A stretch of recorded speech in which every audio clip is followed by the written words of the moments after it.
रत्नागिरीमध्ये रत्नदुर्ग किल्ला बघायला किंवा रत्नदुर्ग समुद्राच्या काठी असलेला किल्ला बघायला आलेलो होतो. आणि या ठिकाणी एक आनंदाची गोष्ट म्हणजे आपण पालघरवरून एवढ्या लांब आलोय आणि आपल्या हक्काची माणसं पालघरकर या ठिकाणी भेटलेत. सो या सर्वांना भेटून खूप आनंद झाला. या किल्ल्याच्या समोरच हा जो दुकान आहे भगवतीस, या दुकानामध्ये जे व्यक्ती आहेत, जे कामगार आहेत, ते आपल्या पालघरचे, आपल्या तलासरीचे आहेत. सो त्यांच्यासोबत भेटून खूप आनंद झाला आणि आमच्या आज जेवणाची सोय सुद्धा त्यांच्याकडून झाली. सो चला त्यांची ओळख आपण त्यांच्याकडून जाणून घेऊया. बघा, तुम्ही कधी आलात तर इथे तुम्हाला वेफर्स काय लागेल त्या सर्व गोष्टी आहेत. दादाही आपल्यासोबत आहेत. दादा, तुमचं नाव? माझं नाव दिनेश पाचलकर. कुठून आहेत? कासवाड. या ठिकाणी कधीपासून तुम्ही आलेत? झाले 11-12 वर्ष झाले.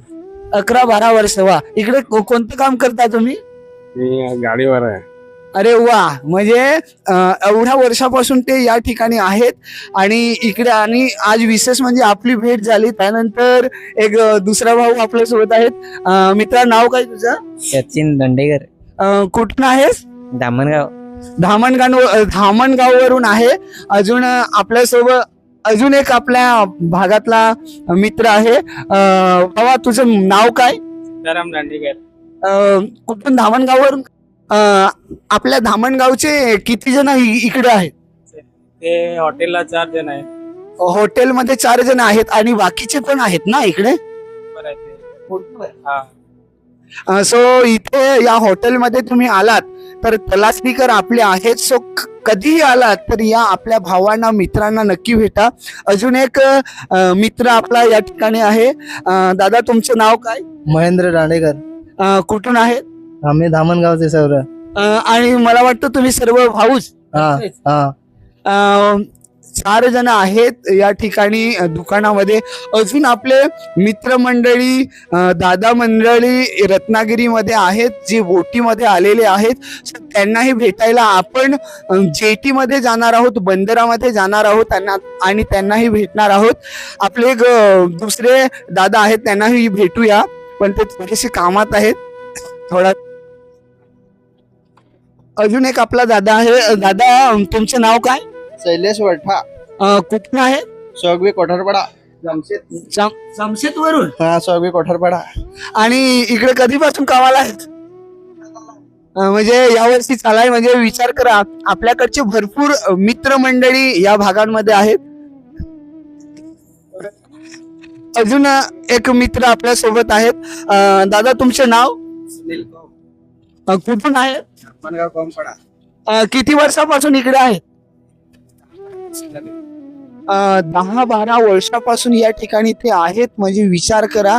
आणि या ठिकाणचे नेचर, निसर्ग, तुम्ही या भागात आले तर कधी तुम्हाला रिटर्न घरी जायला वाटणार नाही. या ठिकाणचे समुद्र किनारे एवढे स्वच्छ आहेत, एवढे सुंदर आहेत की समुद्रापाशी गेल्यानंतर रिटर्न जायलाच वाटत नाही. इकडच्या समुद्रातील जे पाणी आहे ते काचेसारखं एकदम स्वच्छ आणि नितळ आहे. आणि हे सर्व बघायचं असेल तर तुम्ही घरात बसून नका राहू. कामावर जात असाल तर 2-4 दिवस सुट्टी टाका आणि या थंडीमध्ये नक्की रत्नागिरी दर्शनासाठी या.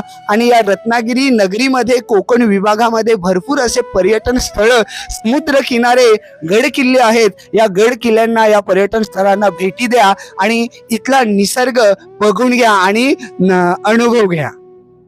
मित्रांनो, एक मला खूप आनंद होतोय की आपल्या पालघरवरून कामासाठी किंवा कामानिमित्ताने पोटा पाण्याचा प्रश्न सोडवण्यासाठी ते या रत्नागिरी नगरीमध्ये आहेत. आपल्या गावात असेही काही तरुण मंडळी आहेत, ती फक्त टाइमपास करते, आयुष्यातील चांगला वेळ कुठेतरी वाया घालवतात. पण हे जे दादा मंडळी, मित्रमंडळी आहेत, ते एवढ्या लांब येऊन काम करत आहेत, 2 पैसेही कमवत आहेत आणि कुटुंबाला त्यांना ज्या काही गोष्टी लागत आहेत त्या सर्व गोष्टी काम करून कमवून मिळवत आहेत.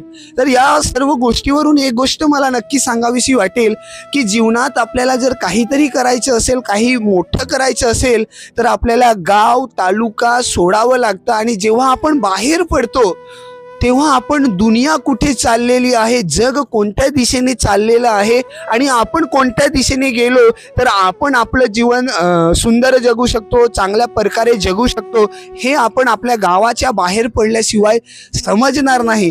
त्यासाठी जीवनात आपलं गाव सोडून, आपला जिल्हा सोडून कधीतरी नक्की असे बाहेर पडा आणि असा वेगळाही अनुभव घ्या, जगाचा या दुनियेचा अनुभव घ्या. तुम्हालाही जीवनात खूप साऱ्या गोष्टी शिकायला भेटेल आणि जीवन नेमकं कसं जगायला पाहिजे हे आपल्याला बाहेर पडल्याशिवाय शिकता येत नाही. मित्रांनो, ही सर्व मित्रमंडळी, भाऊ मंडळी आपल्या तलासरीवरून, आपल्या डहाणूवरून आणि पारघरवरून आहे. सो या सर्वांना भेटून खूप आनंद झाला. आपली हक्काची माणसं या भागात भेटलीत आणि विशेष म्हणजे आपली जेवणाची सोय आज यांच्याकडून झाली. सो सर्वांना थँक्यू. आपल्या चॅनलकडून, माझ्याकडून, आपल्या पालघरकरांसाठी तुम्ही असंच काम करा आणि खूप पुढे जा. सो सर्वांना थँक्यू. टाटा. मित्रांनो, आपल्या मित्रांना आपण हॉटेलमध्ये आहेत त्यांना तर भेटलोच, पण अजून आपले मित्र, आपले गाववाले भेटले आणि असा आनंद झाला की तुम्हाला सांगू शकत नाही. या ठिकाणी आपले भरपूर असे भाऊ मित्र बाबा भेटलेत आणि ते या रत्नागिरीमध्ये बोटीमध्ये कामाला येतात. पण मला वाटतं 2-1 दिवस झाले त्यांच्या बोटी बंद आहेत आणि ते फिरायला आलेले होते. आपणही फिरायला आलेलो होतो आणि योगायोगाने भेट झाली. सो सर्वांशी ओळख करून घेऊया. सो चला भेटूया. नाव काय रे मित्रा? योगेश कुठचा? सोनापाडा वडोली. वडोलीचा म्हणजे आपल्या तलासरीचा आहेत. काय नाव? अरविंद कुठचा? वंकासचा. वंकाचा म्हणजे आपल्या सगळीकडचा. हा, तू कुठचा? वडोलचा. ना नाव काय? नरेंद्र. आपल्या काका आहेत. काका नाव? संदीप. ना कुठचा? वडालचा.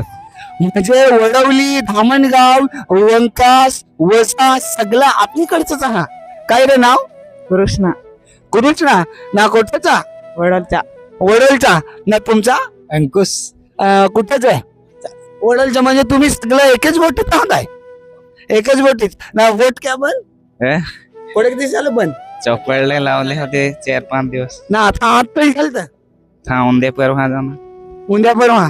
ना बाबा तुमचं नाव काय? रवींद्र गोरखंदा. वडोली पडा. वडोली डोंगरीपाडा. ना तुम्ही मला ओळखा काय? ओळखतो. मला कसं करून तुम्ही ओळखा? म्हणजे मिळेल तर नाही, पहिल्यांदा मिळेल. मिळलं लग्नात आला. असा लग्नात मिळेल. लग्नात मिळेल. माझा व्हिडिओ झाला का नाही? नांगो.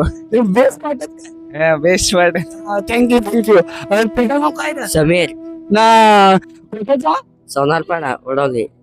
वडोली सोनारपाडा. म्हणजे जवळजवळ आपल्या वडोली, सवणे, वंकास, वसा आणि आपल्या डहाणू, जामशेदची वगैरे भरपूर अशी मंडळी या ठिकाणी कामानिमित्ताने येतात आणि योगायोग आज सर्वांची भेट झाली. खूप आनंद होतोय.